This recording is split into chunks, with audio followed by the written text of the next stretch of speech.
Shu xonadonimizda tekinga berilyapti desam ishonasizlarmi? Faqat yeriga pul to'laysizlar bo'ldi. Shunda sizlarga mana shu ko'rib turgan chiroyli xonadoninglar yoninglarda qoladi.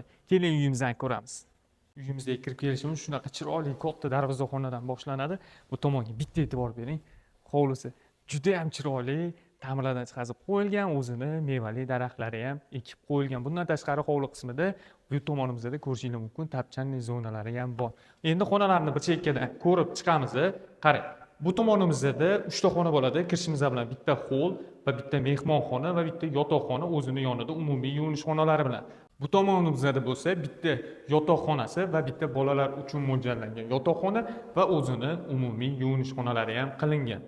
Xo'p, bu yoq tomonimizga keladigan bo'lsak, yana ikkita yotoqxonamiz bor. Ichida o'zini alohida umumiy yuvinish xonalari ham qilingan. Umumiy hisobda xonadonimizda 5 ta sanuzel, 10 ga yaqin xona bo'ladi. Bu tomonimizda bo'lsa uyimizning oshxonasi joylashgan va bundan tashqari kladovka hamda umumiy yuvinish xonalari. Va bu yoq tomonimizda ko'rib turganinglarda o'sha eshigimizning orqasida yana katta sexi ham bor. Bemalol sex qilib foydalansangiz ham bo'ladi. Umumiy maydoni 9 sotiq. Narxini srochni $190 ming so'rashyapti, yana kelishiladi. Lokatsiyasi Zangiota ziyoratgohidan 3 kilometr o'tganinglarda joylashgan Arinter 42-maktab. Lokatsiya Telegram kanalimizda.